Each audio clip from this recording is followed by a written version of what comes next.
Good evening, ladies and gentlemen, boys and girls. Welcome back to a brand new TAT pod. I'm your host, Ben, and once again, we're here for another Premier League preview show with my lovely co host, Mike. How are you doing, my friend? I'm doing good, mate. I've had a couple of episodes off. It's been nice. I've not really argued with anyone in the last week. It's been pleasant, you know. Not on here, No, at it's been least. You good, man. probably have on spaces or whatever, but yeah. No, bro, it's been nice. I've barely been on Spaces since I got that little Oh, wow. TAT promotion. I completely ignored Oh, social yeah, media, yeah. which was counterproductive. But Yeah, nah, man, Mike's I'm good, mate. I'm good. a new admin guy, so if you see unreliable news, you know where it's come from. Yeah, It's from exactly. Mike. Yeah. So I'm joking, Mike. It's great to have you on the team. And joining us on the show today is Bill. How are you, mate? First of all. Yeah, doing well, thank you. Thanks both of you for getting me on, and I cannot wait for this one. I think we're speaking a little bit off there about what this fixture means, but yeah, it's an exciting one for a Luton fan, that is for sure. Mhm. Of course, and before we get into the game and such, I think it'd be good to just sort of let the people that are watching know whether they're live or whether they're watching on the replay a bit about Oak Road Hatters and who you are and what you do. There is links in the description for people to check you guys out. So, yeah, what is it you guys get up to, mate, regarding Luton Town? Yeah, so we're mainly a podcast. We started in 2021, kept it going. I don't think any of us anticipated that we'd be talking about Premier League football. But here we are. There's a good few of us on the project now. We've got a website going. We're on YouTube, and we're also Spotify, Apple. So we're really branched out on what we're doing, mainly because of Premier League football. That's definitely helped things sort of move forward. But yeah, I created it back in 2021 with a friend, and we've grown since then. And as I keep saying, it's playing top flight football now. It's absolutely incredible. No, of course. And we're going to hear a bit about Luton Town because I'm very naive and I don't really look at the champ when the season starts. I think it's amazing at the end with the playoffs and such, but I want to hear about Luton. I want to hear about how you got here and what it is like for you guys Premier League. But first of all, before we do get into that, obviously if you guys have watched us regularly, you'll know that we are sponsored by Your Foot Card.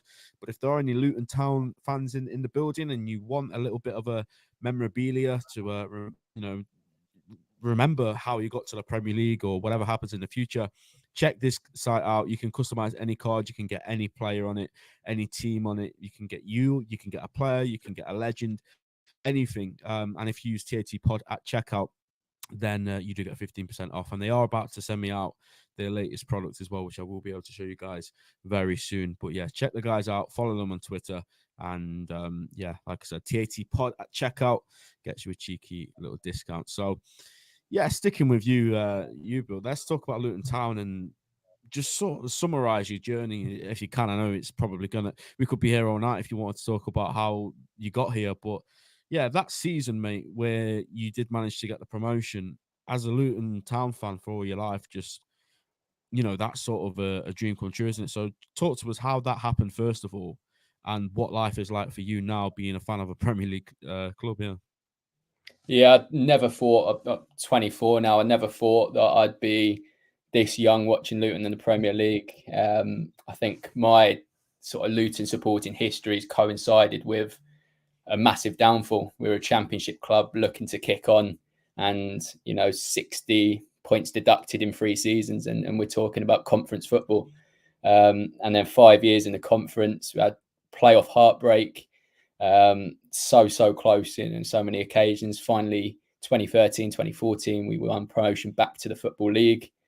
And then it's been sort of a steady build since then. We've never, bar maybe League Two, we've never had the sort of financial resources that the top teams in each league have, but we've managed to really punch above our weight financially.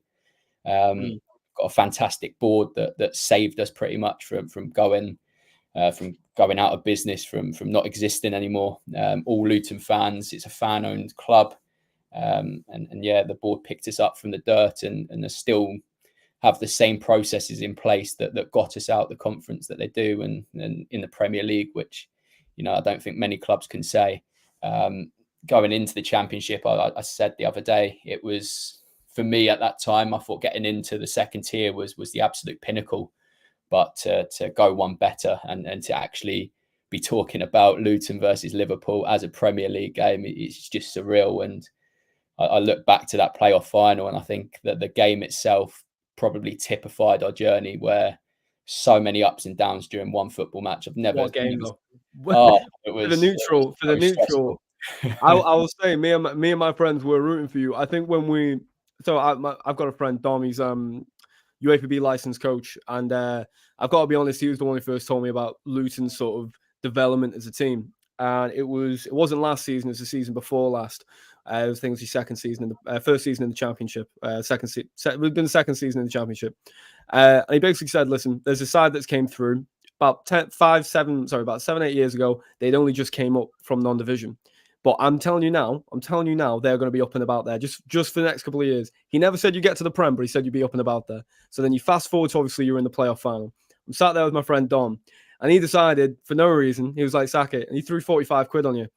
I've never seen a man more tense for a game of football in my life than this man watching Luton play. And I've got to admit, I see a big difference in the team you were in the championship to the team you are in the Prem. Now, I know there's a quality of opposition there, and that'll be a huge reason why. But before hopping on here, obviously, I wanted to do a bit of a background on it, and I suppose it went without saying, but your home form was vital to everything you've achieved, right? You made your home ground a fortress. Now, obviously, you had to put a bit of money into it this year to make it to Premier League standard. I know some people made a joke out of it. I don't think it really was a joke. I think it was just quite interesting, such a historic football ground, having the history it had. Apparently, it just wasn't Premier League certified. I would have rented a B&B out from one of them houses to watch the game. I think most of us would have. But going from quite expansive football, being very hard to beat at home, to the start you've had in the Premier League, where I think it's quite crucial you develop a strong home form to stay in the Prem. To achieve anything in the Premier League, you need to be resilient at home. I think even if you look at, let's say, Everton, our rivals, the reason they were able to stay up the last couple of years when they've battled relegation was because of what they were able to do at Goodison Park, because they couldn't do anything away from home. Are you worried about the way you started this season at home? Yeah, I guess there has to be an element of fear that the whole narrative was that Kenilworth Road, our form at Kenilworth Road, will be what saves us, where it hasn't panned out that way so far. I think it's one of our 5 points have come from a home game, and that was pretty much gifted to us because Wolves had a red card in the first half, and we had to still really, really grind out. But I think we had this conversation, but I do think that away from home, we're better suited. We're not going to dominate the ball. We're not going to dominate. We're a team that like the opposition to have the ball. Our shape is strong enough, and we've got good pace on the counter-attack. And when we're playing at home, there's, I guess, more of an emphasis of us taking the game to the opposition, and we haven't really crafted or found a way to use that to our advantage yet. I think our home form will probably come better as the season goes on. But I think, looking at this early part of the season, probably going into Christmas, I still think that there's more points to pick up on the road where we sit back and we soak up pressure. We show a real strong defensive shape, and then we break out quick. And I guess a game like this against Liverpool, you probably expect us to play that kind of way. But yeah, I think at home there's an expectation that you take games to opposition in a general sense. I think once we start playing the teams around us that are going to make up that sort of relegation pack, that's when we need to ensure that we are taking games to the opposition. We are playing a little bit more expansive and attacking. Yeah. I think from a neutral point of view, last season, when I was watching the teams come through, seeing you and Burnley come back into the Prem was nice. I think I love the way Burnley play football. Was it Burnley? No, I like Burnley. Back in the Prem. I'll be honest. Yourself there, mate.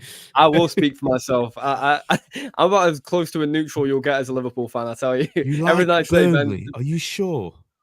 All right, let me explain my point. We're not here to talk about Burnley. We're here to talk about Luton. But listen, Burnley changed their entire way of football in the space of a season, which is a phenomenal. And they were better before.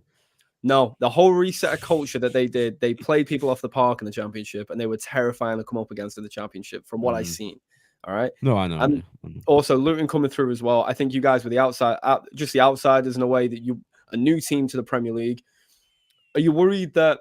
Not even worried, because obviously you've got this wonderful excitement, but for you to come to the Prem, do you think you came a season too soon?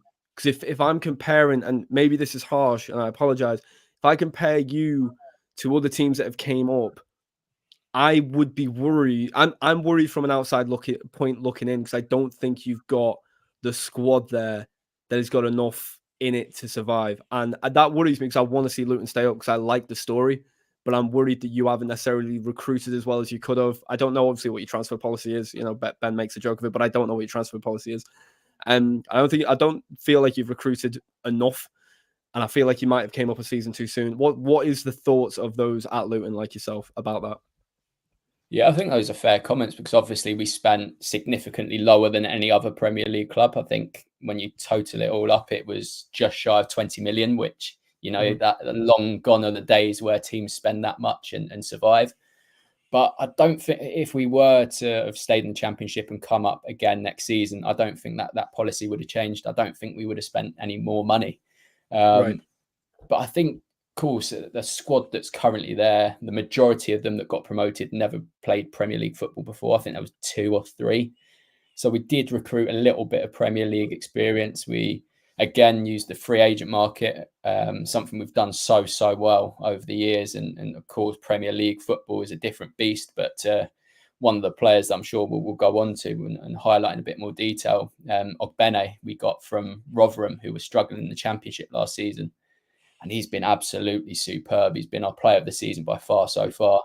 And, you know, it just goes to show that we can still manage to find those gems from the free agent market. I think Tiedemann Mengi as well, that came from United. That was a free agent move at the end.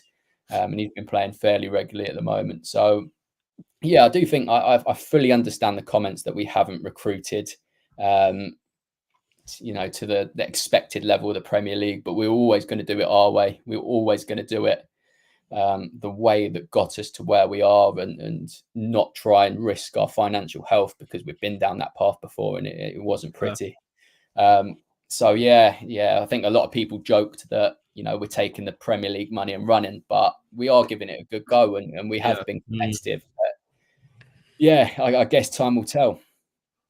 Yeah, from where I'm sat, you know, I know very limited about Luton Championship football. I'll be completely honest, but it feels for me like the football achievement was just like too good. Like, because you get teams that do it through the finances, and you know, you get these yo-yo clubs that go down, they get the parachute payments and come back up. But you guys just felt like you were successful on the pitch and you came up, and then that leaves you in a bit of a problem because your stadium's not ready, to no fault of your own. Like, there wasn't a plan to be a Premier League club this soon. And like you say, you spent 20 million. You see Nottingham Forest come up, they spend 200 million pretty much in the first 18 months or so. So it is very harsh when like you say, there's a relegation pack forming, and you know, you guys are spending 20 million and those guys are spending triple figures. Yeah, so I can see why it's tough for you. But I want to speak more about this game now, Bill. I want to ask you about the occasion, because you were saying off air, this is the one you're looking forward to. I want to ask what the mood's around the fan base at the minute, because without being too big-headed and arrogant, because we are Liverpool fans, is this sort of one of the biggest games in your stadium's history, would you say? Yeah, there definitely has to be considered one, given the level of the opposition. I guess the individuals that are coming to Kenilworth Road. We were speaking in our podcast the other day. Is Mo Salah the best player to come to Kenilworth Road? And you know, since the 2000s, there is massive quality. Obviously, Liverpool are going to be challenging up there come the end of the season. A massive club, massive history, fantastic support. Of course, this is going to be a massive game. You take out probably the obviously rivals Watford, so that game last year when we done them 2-0, and then the playoff semi-final to get to Wembley. Those are 2 massive games that probably top it. But yeah, now we're talking about a normal game, a normal Premier League game against Liverpool. That has to be the pinnacle for me. Lived in Liverpool for a few years. Fully understand what that football club means to the people of Liverpool and you know, across the world. It is a real dedicated fan base, and I guess I can see a lot of comparisons in terms of how much the supporters love the football club. So yeah, I'm very excited / nervous. I would say maybe Salah isn't. I'd say Kevin Foley. I'd probably say that he might be up there above Salah for me, but just in terms of quality that's ever played, probably the only Luton player I could remember off the top of my head that used to play for you there. That was a reach, but in terms of coming to this game here, it's what you'd call a free swing, wouldn't you? There isn't. Again, maybe this is naive. I don't know whether there's an expectation that you'll come away with a point or three, whatever. I don't know what the feeling is. But when I speak to a few of my friends that are like Everton fans or whatever, when they come to these games where they're going away or they're at home to an opposition they deem almost too difficult to beat, unless they're a bit of fortune falls their way, or maybe just a phenomenal performance. It's just a free swing, is it not? Do you feel like you guys are going to come at us, or do you guys think you're going to try and just bed in and see if you can get a point? Like what is the approach? And by the way, I apologize if that's egotistical for a Liverpool fan to say, but it's just that is the feeling coming towards this game. That I don't know. Do you think you can walk away with 3 points in this game? What are your thoughts?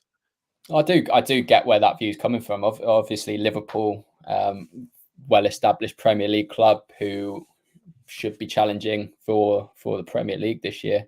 Of course, when you play a team like Luton, who are deemed, some people say the worst Premier League team that's ever been. No, Wow. it's certainly not that.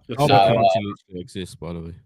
Yeah, you get those comments all the time, but I guess where Luton are positioned in the view of the general football fan base, this is a game you expect Liverpool to win comfortably. Right. Me as a Luton fan, I can 100% see that, but also as a Luton fan, you have this what if, and I think that drives you through these games.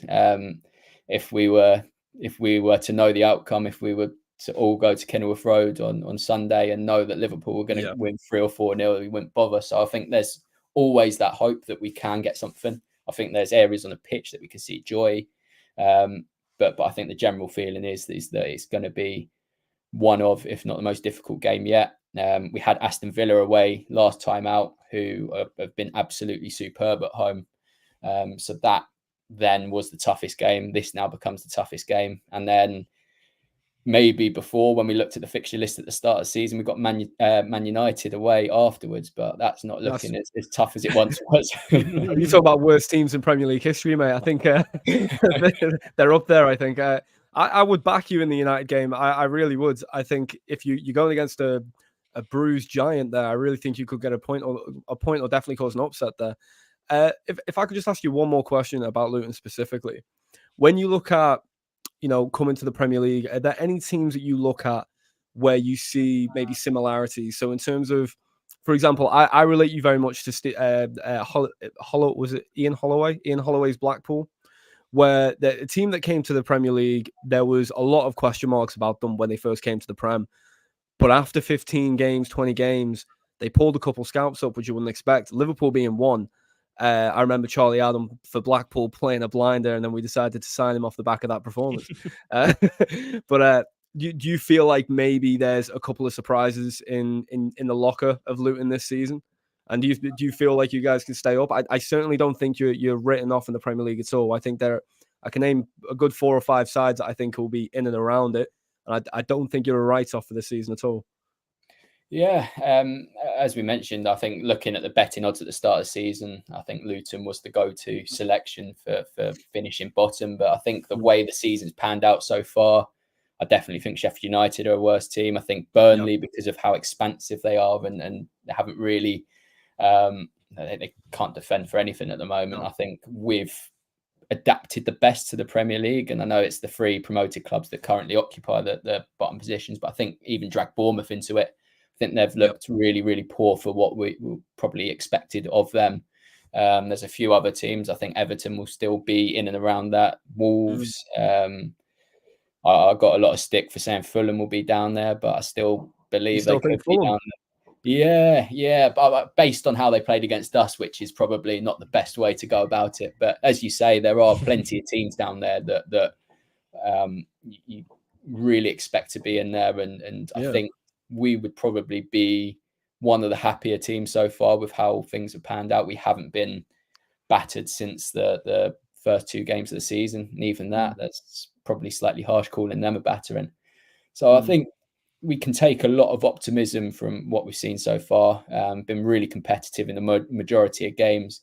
When you don't spend that much money, you're not going to have quality to bring on and change. Well, I say that, bring quality on and change games, but we have had a few players that have stepped up and really sort of driven the levels of performance. So I think I can be confident with what I've seen so far, and I'm probably a little bit more confident, even though we're sitting in the bottom three as we speak. But I'm a little bit more confident that we will stay up than perhaps at the start of the season. All right, nice. Yeah, you mentioned a couple of players earlier, and before we like to predict a lineup as well. We'll get onto that, but we do so. I think you mentioned Ogbene. Is that how you pronounce his name? So where, if you are to go and cause an absolute crazy upset on Sunday and get a win against us, or hopefully not, because for us that will probably be one of our worst ever Premier League results. I would kind of enjoy the podcast after, because I think we should invite Bill on. If you would have every right. You would have every right. If you beat us, we will invite you on. Yeah, that's the deal. But where are the danger areas for people that might not have watched much Luton this season? Who are the players that we should be looking out for that could cause threats to maybe our weak spots?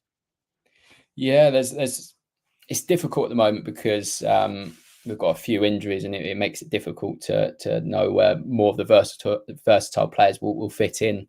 As you say, Ogbene, I think the best work he's done this season's come left wing, and obviously with how high Trent gets, I think that's an evident place to try and exploit. But I think Ogbene, he can also play on the right, can also play right wing back. But he had a lot of joy against Tsimikas against Greece for the Republic of Ireland a few weeks ago. So the prospect of him coming up against Tsimikas again could be quite exciting for Luton fans. I think our left back as well, Alfie Doughty, he's adapted to Premier League football so seamlessly. Still only 23. We got him for 500 grand or whatever it was, and now he's establishing himself in the Premier League, which is just brilliant. With a few of our centre backs as well, Reece Burke, who's currently injured, is also adapted to the Premier League very well. And you might be surprised to hear, but Ross Barkley's been playing well the last couple of games, and I'm sure he'd love a goal against you boys. I wouldn't need that at all. I will say he was a smart signing. When I seen you guys get Ross Barkley in, I thought it's Premier League experience. He's got it in his locker to pull a game out, pull a worldie out of nowhere at least. But if he scores on Sunday, I will definitely not be on the podcast, and you can one man that. I will not be dealing with a Ross Barkley thunderbolt against Liverpool on Sunday. You're joking me. But no, on the game though, how do you think you'll set up? What do you think are your weak points that you think we could potentially, that you're nervous about? Like what do you think when it comes to that part of the game? Just before you go into that, Bill, that's a great question. But I'm just going to get this on the screen. This is how you set up in the last game, and I think it would also be good to just tie this in with what Mike's just asked. Would you basically be expecting the same thing or any changes? I just thought I'd get on the screen as you answer Mike's question. Yeah, I think looking at that, it'd be interesting to see if we go 4-2-3-1 and play with a solid back four. But I think it's a flip of a coin really to know how we'll go formation wise. But I think if we stick with that system, which every chance we will, Ogbene and Doughty, I think that's where we'll get a fair bit of joy. Barkley and Nakamba, a fair bit of Premier League experience in those two. My change would be Jacob Brown. Hasn't really hit the levels yet. He was good at the start of the season, but hasn't really kicked on since then. And obviously we signed Andros Townsend fairly recently. Hasn't yet started, but showing positive glimpses.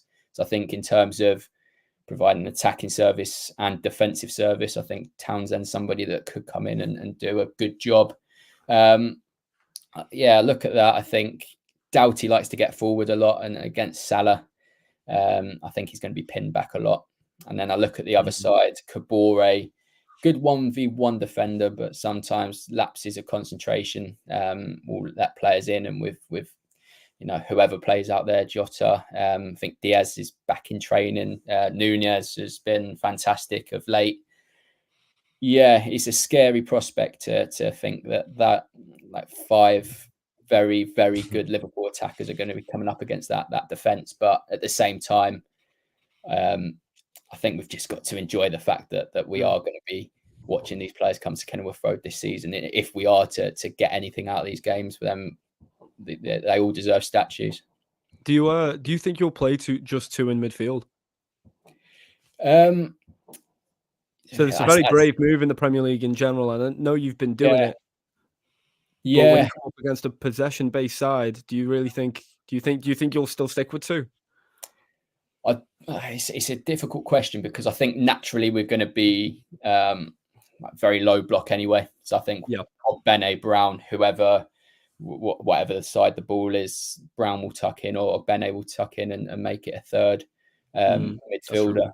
But I think also there's a real opportunity for us to go 4-2-3-1 again, which would drop one of the centre backs and add in maybe Barkley playing in the 10, Nakamba, and then bring in Pelly Ruddock, who, by the way, if no Liverpool fans know, he's the only player to have played every level from the conference to the Premier League. So he's somebody that if he could score a goal, this would be the game.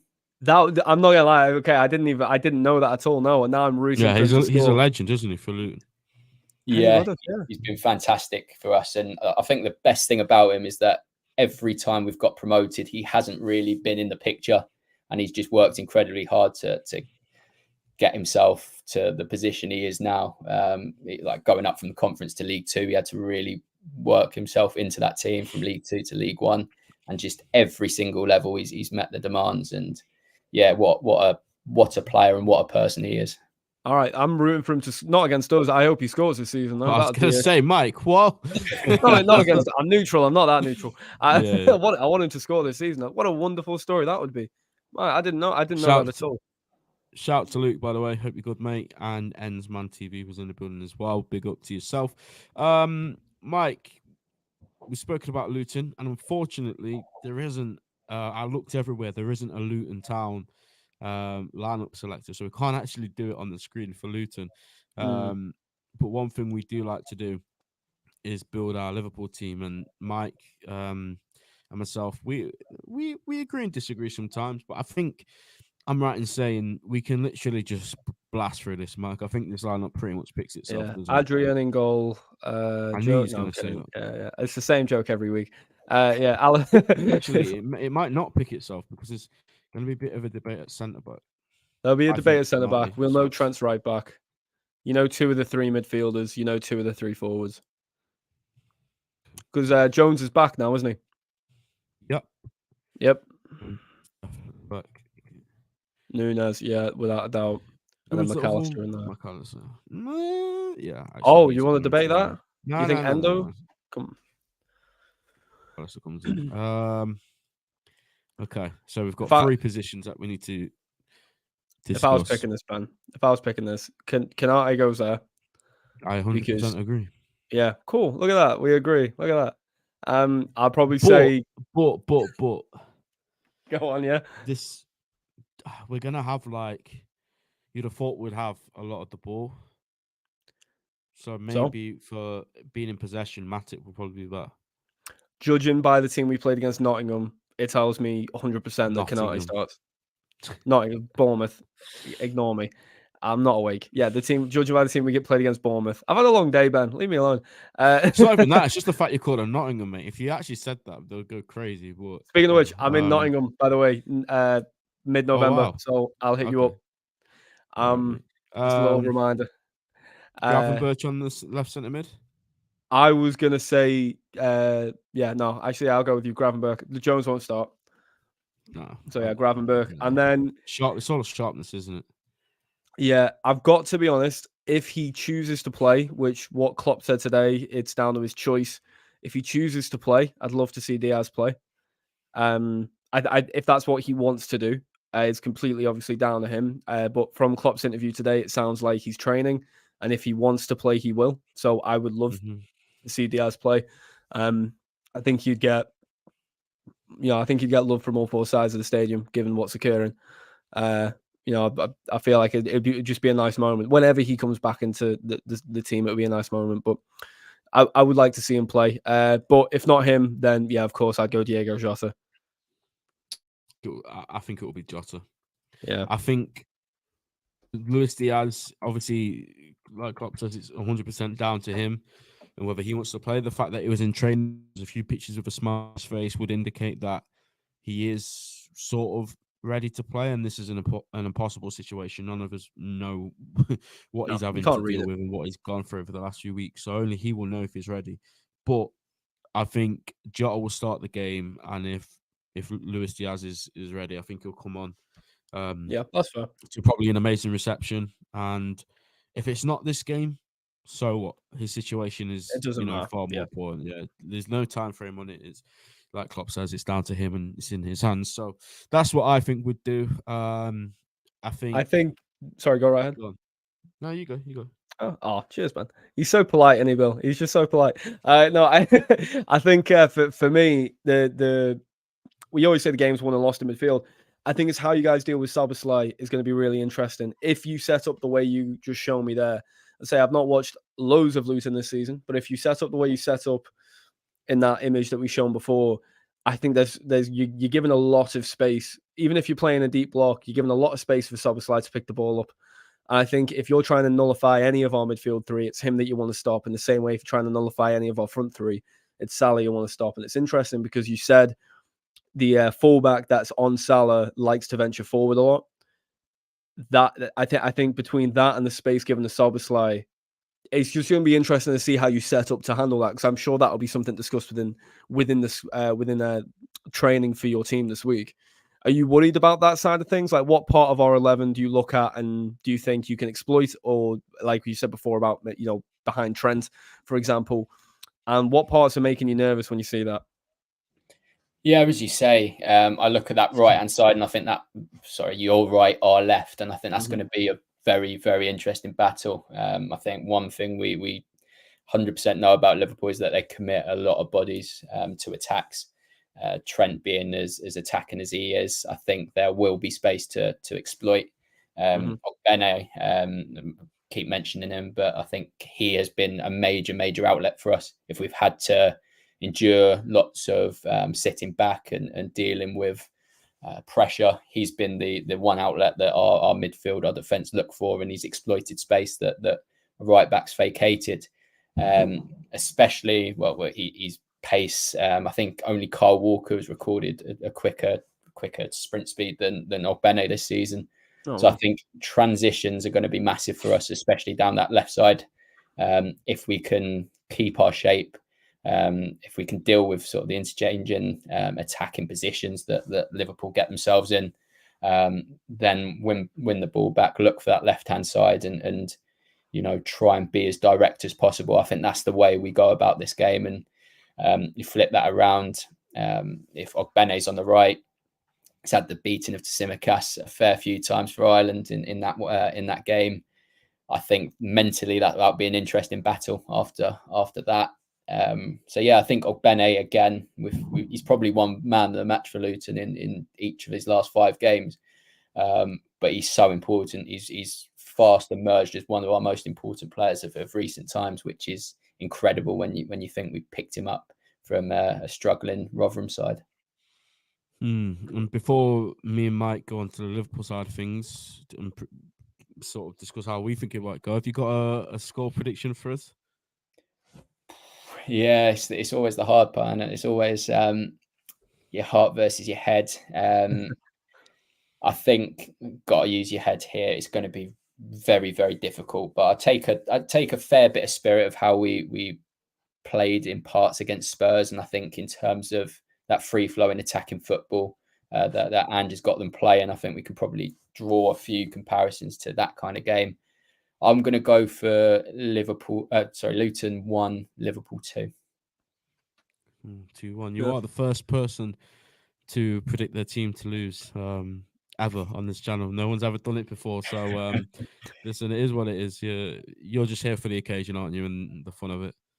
Yeah, I think we could say that for all 38 games this season. I'm going to enjoy it, and if it's any more, then lucky me. Nah, United Exactly. away, Good on you you. should be backing yourself. I'm Yeah.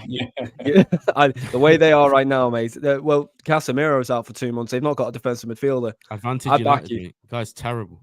The That guy's would be the game absolutely 10 odd goes shocking. if we beat them. Stop it. No, because that'd be quite iconic, would it not? A Luton 1-0 win at Old Trafford. It's written.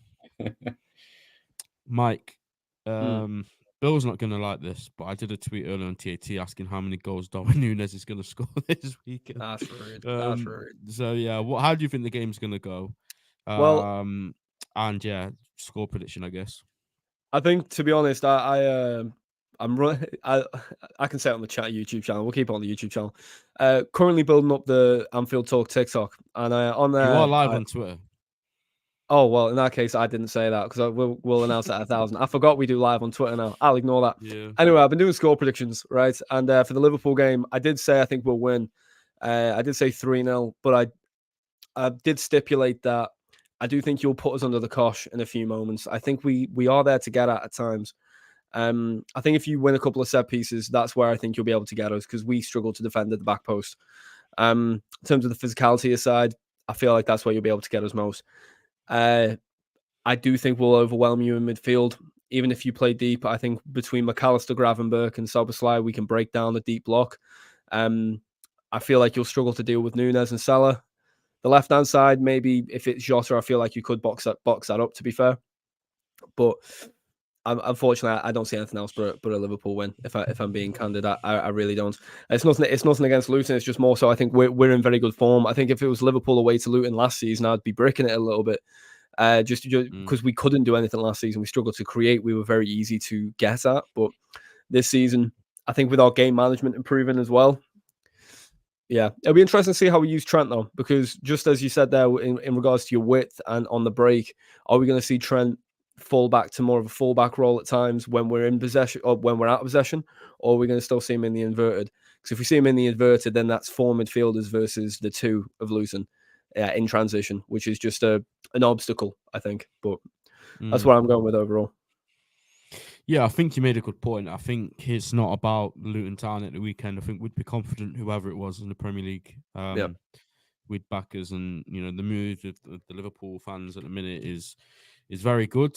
At last, I think everyone's on the same page, and that rarely ever happens with us, Mike. You know what Liverpool Twitter's like. But yeah, I think it's just sort of onwards and upwards, and I think we've had a tough start with some of the fixtures we've had. Obviously, I don't want to talk about it too much, but the Tottenham game was a disgrace. But apart from that, I think we've done okay. We've done more than okay, actually. That's the only game we've lost. And I think on the back of last season, if you told us that would be 3 points off the top in November, I think everyone would have for it. So yeah, first of all, I just thought I'd confirm that it's not that it's Luton Town that we are confident. It's just in general that the team seems to be going in the right direction. The manager's revitalized, and when Liverpool get into this sort of form, it's sort of like it is going to take a good team to beat us. So based on that, and based on Luton Town and the team that we've selected, and we don't have too many injuries. Obviously, Thiago is Thiago. Stefan today was confirmed it's not really a long-term injury as such. It's more like his body growing from a kid to a man, which happens to all of us. So he's not available. But apart from that, we've got a very strong team.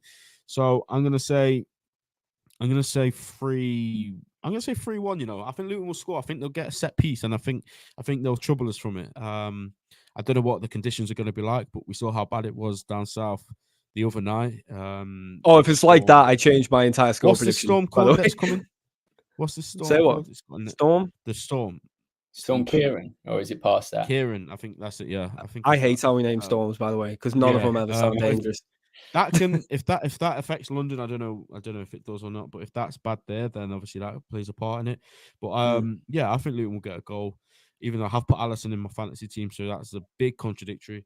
But yeah, I think we've got to be confident. We've got to be confident we'll score 3 goals. Darwin Núñez is in the form of his absolute life. Mo Salah again in the form of his life. Everyone's doing their thing. Everyone's doing their job. So we are confident. We do believe that we'll win. Obviously, it is away from home. It's like Bill said, it's one of their biggest games there. So we do have to consider that, Mike, that we can't The be atmosphere is naive. going We to be can't just electric. go there. Exactly. We can't just go there thinking, and I know they won't live. Our players don't do this, but we've got to go there and treat it like any other game. I think. Listen, I think the one thing you can guarantee, especially at Luton, is the fans are turning up. So it's not like we're going to go there and just feel comfortable. I think you guys will make an uncomfortable atmosphere for us, which is what you guys have got to do as fans. Is what the best fans do, and I think Luton do that. I think Palace do that. I think Liverpool can do that. It's not odd comparison to make, but just in terms of what the fans can do in the stadium, that's obviously what I'm speaking to there. I do think this is a big weekend for both sides, though, because should Luton get a point or get 3 points, Everton are playing Brighton, Bournemouth are playing City. You know, they're two teams right beside you. So if you somehow got 3 points this weekend, puts yourself in a very good position. And even away from that, if, you know, let's say Everton draw, Bournemouth lose, which I fully expect Bournemouth to lose against City, they're at the Etihad, you're in a good position, I think, regardless of what happens at Luton, if that makes sense. Because you've got Brighton going away to Everton, and you've got to be looking upwards. I don't think you're looking at Burnley and shit. The way you speak today, I don't think you're looking at the two below you. You're looking at the two above you, which are Bournemouth and Everton, aren't you? So look at their fixtures. You've got Everton, Brighton. I expect Brighton to do one against Everton. I expect Bournemouth to kind of fold under City. So it's the same for us as well. You know, we've got Spurs play Chelsea, Newcastle play Arsenal, United play Fulham, which I know sounds bizarre when you say it, but like that, I fully believe Fulham will get something from United. I can see Newcastle beating Arsenal, and I fully can see Chelsea and Spurs ending as a draw. So 3 points on Sunday for either side would certainly go down a treat in terms of how the league table would look afterwards. Do you have anything else to say, Bill, about the game before we sign out? Yeah, I think just what Mike said there about the atmosphere that it could be like at Kenilworth Road. I think the first 10 minutes can be crucial to that. I think the first home game of the season, the first Premier League game of the season, everyone was expecting massive things from Luton, and West Ham didn't let us touch the ball for the first 10 minutes, and it sort of killed the mood a little bit. So I think if we can start on top, if we can win a few duels early on, I think that will wake up the crowd if it needs wakening up. And I think, I think the first 10 minutes could be massive if we go a goal down, or if we're really under the cosh. I think Liverpool can perhaps ease to victory. We'll see, man. It could go anyway. Me and Mike and maybe a couple others will be here on Sunday evening to discuss the game. And like Mike has made a deal with Luton do win, Bill, you're more than free to come on and discuss it with us. But before we go, Bill, obviously I said the links are in the description. Just shout out you and what you guys do and where they can find you. And then, I've got the links in the description.